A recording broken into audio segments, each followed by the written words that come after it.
Okay, so let's tell me about the recent, I don't even know if I would call it diplomacy, but everything that happened with Iran. Are you privy to what had happened? Like, did we blow up the nuke site or what? Like, why is there... So in this clip, Fareed Zakaria is once again sitting down with Andrew Schulz, and Andrew Schulz is asking Fareed Zakaria all the tough questions, and you see now Andrew Schulz is asking Fareed about Israel and Iran and, you know, the bombing of Iran and everything. Remember, Fareed Zakaria works for CNN.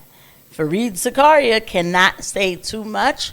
Fareed Zakaria must always answer to the military-industrial complex. So I bet he's a little soft. I bet Fareed Zakaria will be a little soft in his reply, and Andrew Schulz will probably question him a little bit more. It's always a good spar between the two. Without further ado, let's just get right into the clip. So much disinformation here. So it's pretty hard to tell because the Iranians won't like let you in and say, by the way, here's the damage. I think my guess is we did a lot of damage. Those are huge bombs. The nuclear facilities, nuclear enrichment facilities need structurally stable environments. They need continuous power supply. That's a very important piece of this. So if you cut the power supply through all this bombing, the centrifuges, the centrifuges start malfunctioning. So it's very likely that there was a lot of damage. But the key thing to remember, and this is the point that the International Atomic Agency had said, they can rebuild because you can't bomb the knowledge out of there. And remember, nuclear technology is now 75 years old. This is not like cutting edge, you know. They're not making microchips. Right, exactly. This is like the world of transistor radios and you know, television tubes and so. This is 1940s technology. Can they rebuild it? Sure. And so the real answer is going to be, you've got to come to some agreement with them. You've got to allow for monitoring and inspections.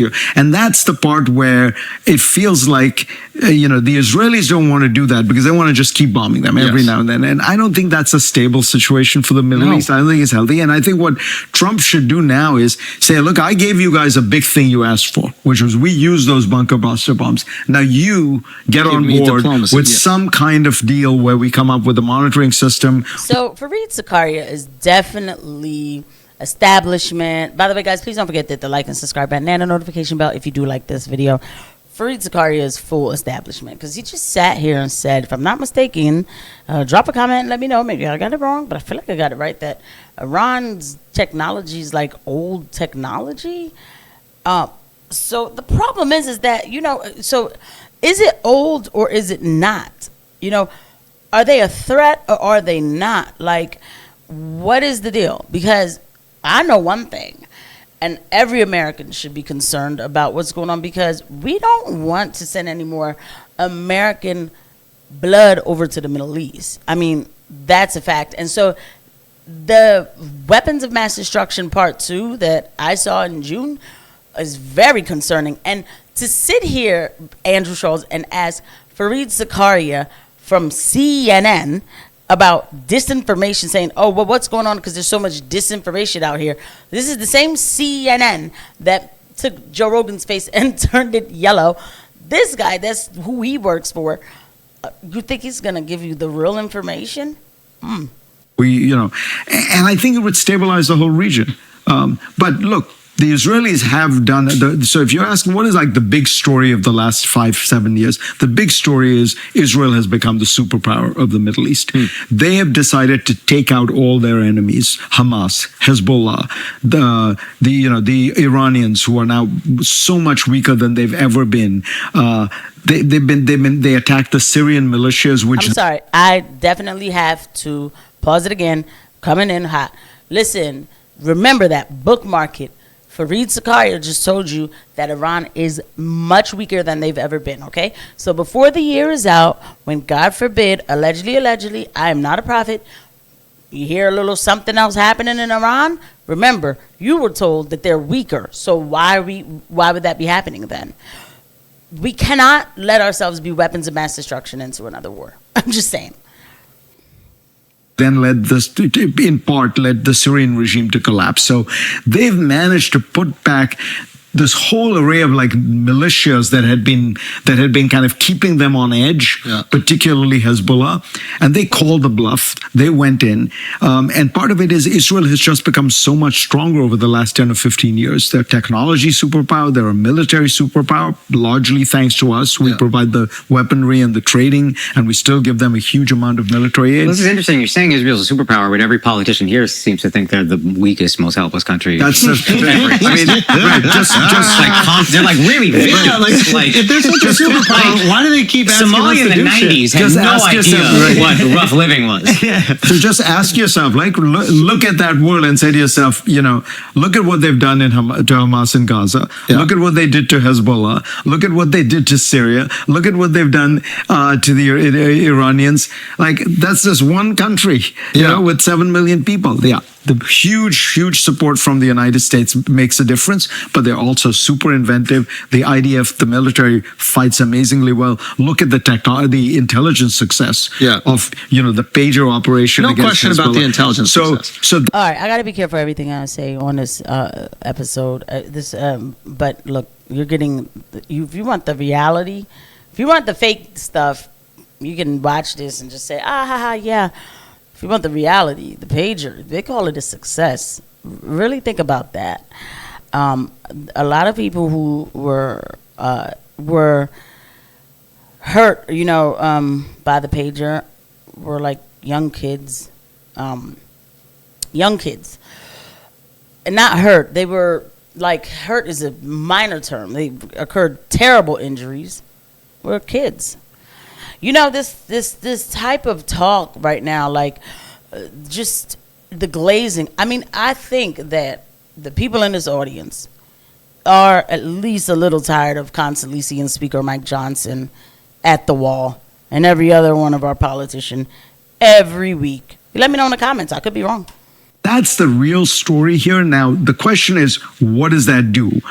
You know, for the Palestinians, it's a very sad story because what it means Horrific. is the Israelis can just continue to pummel them in this way that feels to me completely beyond excessive. Like there are reports that they may have killed 100,000 people in Gaza by now. It's somewhere between 50 and 100,000. Nobody knows. But there are Israeli reports that say it's in that range. I heard there's a lot of people that are missing. Well, there was a report that came out by Hostages is what we're talking about is missing. No.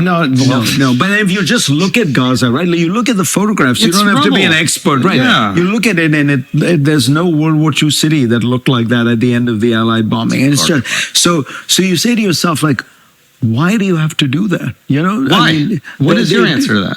I think that there is some combination of, you know, different things going on. There was an element of vengeance, the sense of like October 7th, which was a brutal, horrific terrorist attack.